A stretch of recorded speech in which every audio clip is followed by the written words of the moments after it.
Hi, I'm Mike London, and I'm the director of the Ohio Playwrights Circle, a service organization for playwrights.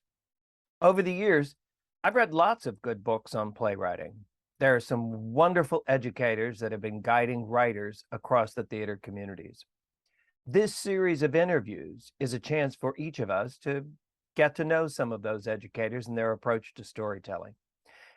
Today, I want you to meet Stuart Spenser, the author of the Playwrights Guidebook. I've used his book in many classes over the years. If you don't have a copy, get one. It's a great resource. I hope you enjoy.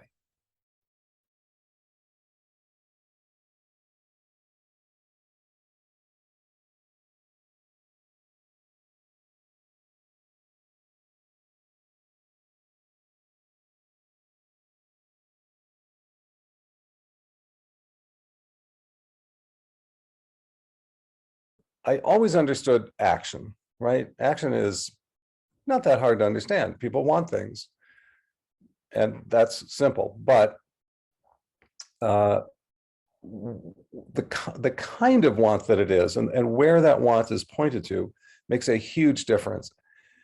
And that's something I didn't really understand at the time. It's now what I call the playable action.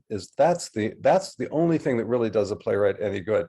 The character says, "Oh, I want the world to be a better place," and the playwright says, "Well, that's an action. They want the world to be a better place." Yes, but give that to an actor and ask them to play it. What do they do in order to make the world a better place? It's rather difficult. So the playable action has to be something that you can do on stage, and it almost always involves another person. I want something from you, right? The wonderful actions are things like, I want you to forgive me. And the reason why that's such a strong action is because there's only one person that you can get that from in the world. No one else. It doesn't matter whether everybody else forgives you. I want you to forgive. I'm mixing my pronouns, but I want you to forgive me, Right. rather than everybody else. And so the idea of the playable action really, when that kind of clicked with me, I thought, oh wow, not only do I understand my own work better, but I understand how to help people with theirs.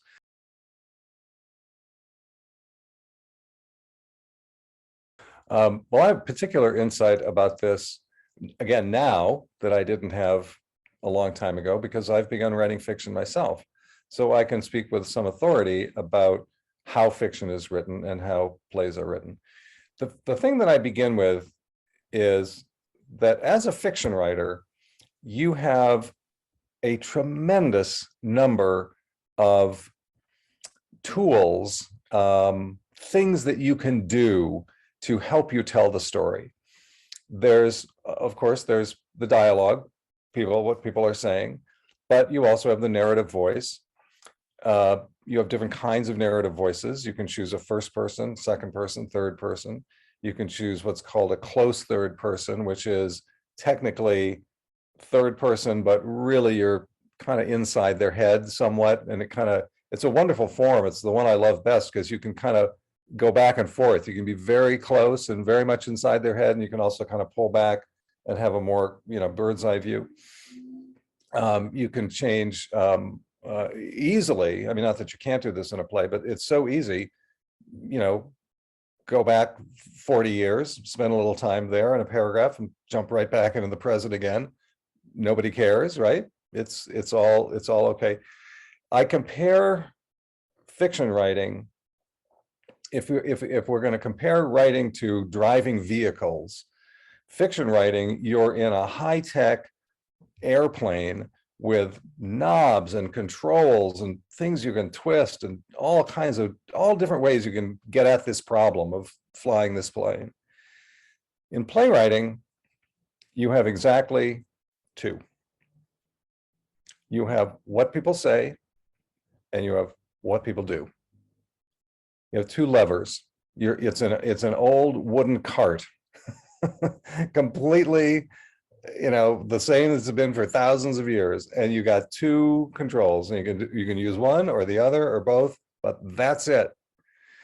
And it's very limiting. I mean, the hard thing about playwriting is that you're so constrained by the mere fact of what a play is, which is people saying and doing things. And there is no narrative voice. And you can't, I mean, you could leap back 40 years for 2 minutes and then forward again, but it's not easy. And, it just doesn't lend itself to that sort of thing. But within that, of course, the thing about playwriting is that it's also, as with any tightly constrained art form with parameters, at a certain point, in this counterintuitive way, it frees you, and suddenly it's like, oh my God, thank God for all those parameters, because within this space I can do anything I want to do. And that's the beautiful moment. So I guess that's how I talk to fiction writers. I find fiction writers, poets, are so terrified of playwriting that they are more than happy to have me tell them that it's going to be okay, because they're very, very nervous about it. There's another thing about fiction too, which it's in good fiction, I don't think it's true, but in much of fiction, the problem with dialogue is that the writer thinks that the dialogue is about the words, and dialogue in a play is never, it's not about the dialogue. Plays are not about dialogue. They're not about words. Plays are about what's happening. And the way we understand what's happening is through the words. You have to have the words. People have to say things. They have to do things. No question about it. But it's never about them. The play is always happening on some level. It's always happening underneath those words. And that's what's important. So that the words are not there to convey information. They're not there to do all the kinds of things that they often serve as in fiction, although I will say lesser fiction. The great fiction, one of the great writers of dialogue in fiction was Henry James. His dialogue is so great because, like with everything else with Henry James, what the hell are they totally talking about? Because there's so much subtext. It's all across the surface. Tolstoy was another one who really understood that to a fairly well. Both of them terrible playwrights, by the way, interestingly. Tolstoy tried to write plays disastrously, and Henry James did too, again, disastrously. You'd think they would have been, they would have taken right to it, because they were doing the one essential thing about playwriting also, which is they understood it's not about what they're saying, it's what's happening underneath.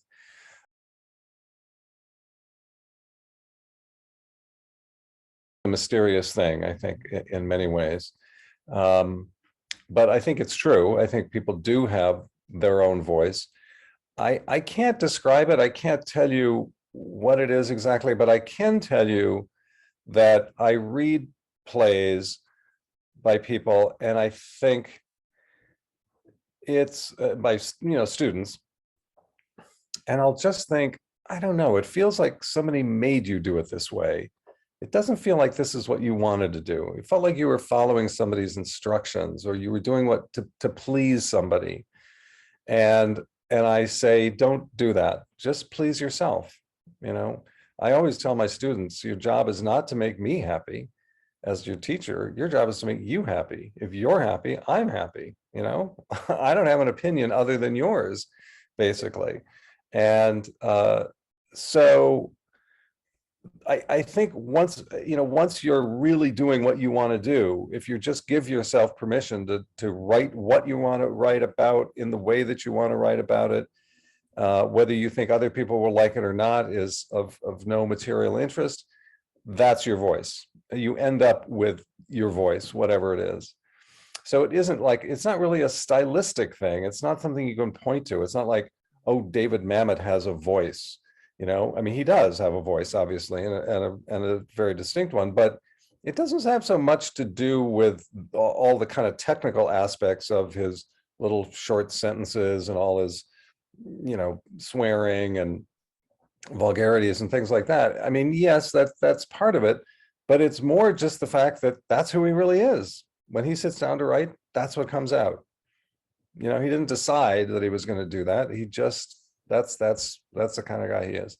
So we all have a voice because we all have a unique persona, and we all are individual people. We can't, you know, the voice is, I guess what I say to people is the voice is there.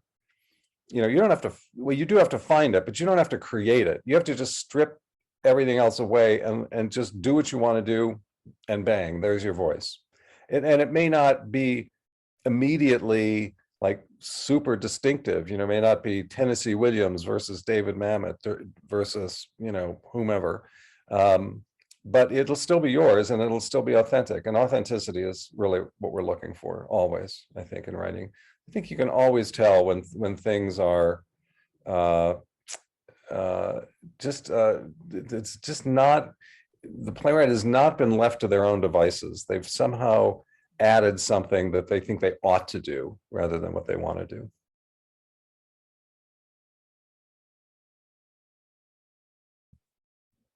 Didn't know what was going to happen, what was going on. I just had an image, and off I went, and I wrote a draft of it, or a partial draft, I think. You know, I got to a certain point, and then I had to stop.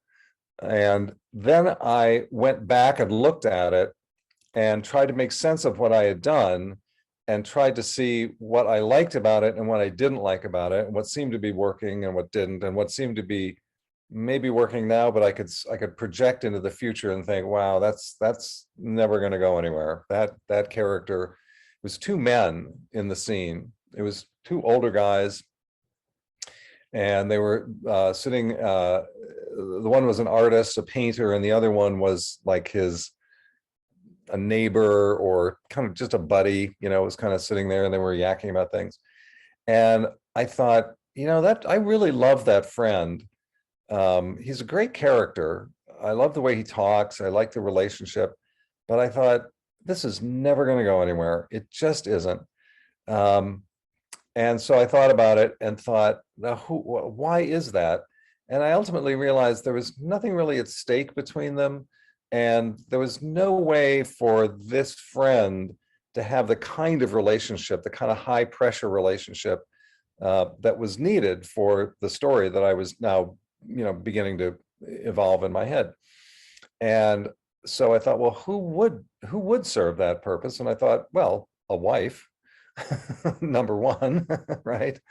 And so this guy became a woman, and the best friend became a wife. And I wrote that play to great success, or at least I think it is. And I literally used that in a workshop, because it was a spontaneous writing workshop, and I was showing them, okay, you've done the spontaneous work. Now you have to use the conscious mind to make some tough decisions and make hard decisions about what's working, what isn't, and so on. And so we read the first version of it, and then the second version of it. And a lot of people said, oh, we really loved the first version. And I said, I loved the first version too. I didn't dislike it. I thought it was lovely, but it was never going to work. It just wasn't. And I knew that. And I was right too. So the lesson was, you know, you can like something in not the abstract, but as an isolated idea, you know, this little scene, this is a lovely little scene. And that doesn't necessarily mean that you're not going to change it, because it has to work for the play. It's like all those songs that get written for musicals, all those wonderful songs. You know, The Man I Love was in something like 3 different Gershwin musicals, and was pulled from all 3 of them. Not because The Man I Love is a bad song. We would all agree, one of the great pop songs of the 20th century, for that matter, but it didn't work in the show. It just wasn't working. And that's what you have to do as a playwright, as an artist, period, but as a playwright. And it was a lesson that I learned, you know, at some place along the way in my own writing. And you asked before, what's one of the harder things to do with teaching? That's a hard thing to do. And, you know, you have to quote, I think it's always attributed to Faulkner, although I'm not sure it's really true, kill your darlings, right? The little things that you're so in love with, those should all have a red flag on them saying, I think you're going to have to kill me. And because the reason that they're your darlings is because they don't actually serve any real purpose. And so you want to protect them. If something really is serving a purpose in a play, it doesn't need protecting, because there it is. You need it. It's working. It's got to be there. It's the things that don't really work that have to raise your suspicions, because you will almost always love them to death. And instead of doing that, you got to kill them. And once in a while, you get lucky, and some character or some scenario or something, it reappears in another play, and you think, oh, he's back. Oh, okay, well, now maybe I can do something with him this time.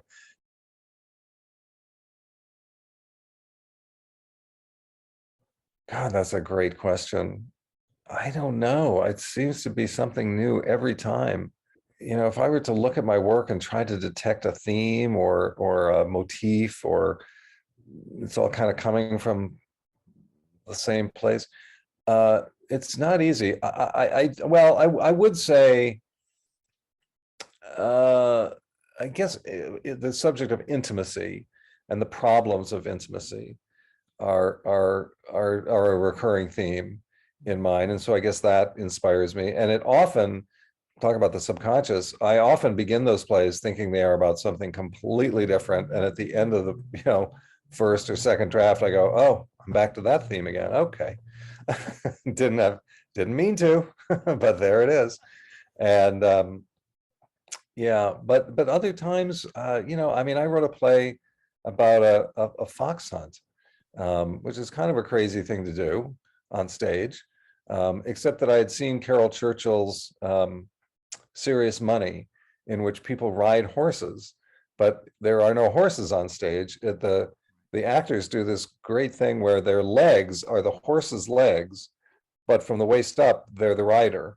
So their legs are kind of doing things as horses do. They're kind of walk around and go sideways and not really behave themselves, whereas the person up on top is a person talking. And I thought, oh, what a great theatrical idea that was. That was not the inspiration for the play, but it was something that I thought, oh, I can do this play because, one can do that on stage. And but my inspiration was,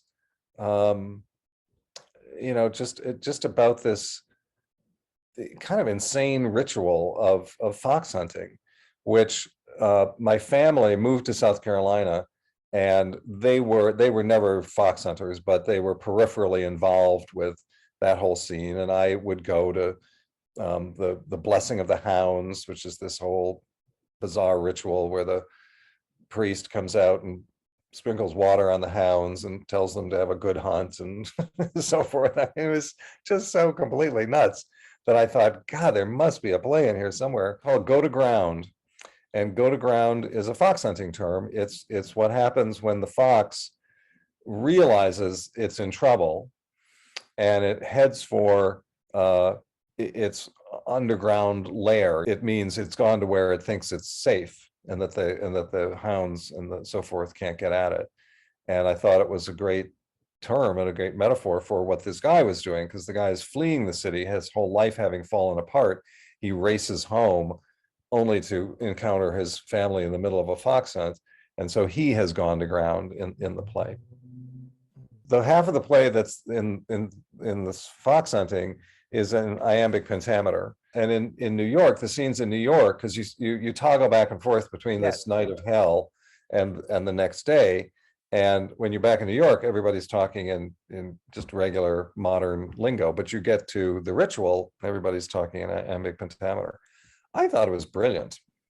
But I loved that play because to me, it was about the tension between this highly ritualized thing and this young man who has gone to New York City and has lost all sense of ritual and all sense of, life according to, some kind of, order and so forth. And it's the clash between his sensibility and the fox hunter's sensibility.